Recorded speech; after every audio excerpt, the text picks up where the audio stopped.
Tô com muita inveja de você tirando foto com o Neymar. Hi, ഇതെൻ്റെ ഒരു life changing സ്റ്റോറിയാണ്. ഞാനൊരു ക്രൂസിൽ work ചെയ്യുന്ന കുട്ടിയായിരുന്നു. എന്നെ പരിചയപ്പെട്ടാലോ?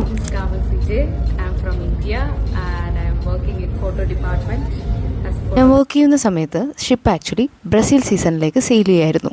അപ്പോൾ ആ സമയത്ത് നെയ്മറിൻ്റെ ഒരു ചാർട്ടർ ക്രൂസ് ഉണ്ടായിരുന്നു.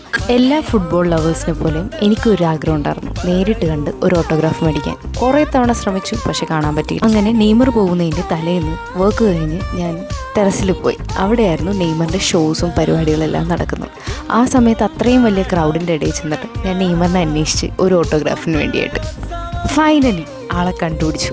അങ്ങനെ ഞാൻ അവിടെ എത്തിപ്പെട്ടു. ആളുടെ തൊട്ടടുത്ത് നിന്നിട്ട് പോലും എനിക്ക് എന്ത് പറയണമെന്നറിയില്ലായിരുന്നു. ആശ അറിയാത്തത് കൊണ്ട് ഞാൻ കുറച്ച് നേരം നെയ്മറെ തന്നെ നോക്കിക്കൊണ്ടിരുന്നു. ലാസ്റ്റ് പുറകെ ഇരുന്ന് ഞാൻ ഇന്ത്യ ഇന്ത്യ എന്ന് പറഞ്ഞ് ഒച്ചയുണ്ടാക്കി. അങ്ങനെ ആളെന്നെ തിരിഞ്ഞു നോക്കി മുമ്പോട്ട് വിളിച്ചു. പാട്ട് പാടിയാൽ സൈൻ ഇട്ട് തരാമെന്ന് പറഞ്ഞു. ഞാൻ പറഞ്ഞു എനിക്ക് പാടാനറിയില്ല. അവസാനം ആംഗ്യ ഭാഷയിൽ കാണിച്ച് സൈനും മേടിച്ച് ഒരു ഫോട്ടോയും കിട്ടി. ഒരിക്കലും മറക്കാനാവാത്ത ഒരു ക്രൂസ് സീസണായിരുന്നു ആ നെയ്മറിൻ്റെ ക്രൂസ്. ആ ഒരു സീസണിന് ശേഷം ഞാൻ ക്രൂസിലൊരു സെലിബ്രിറ്റിയായി മാറി.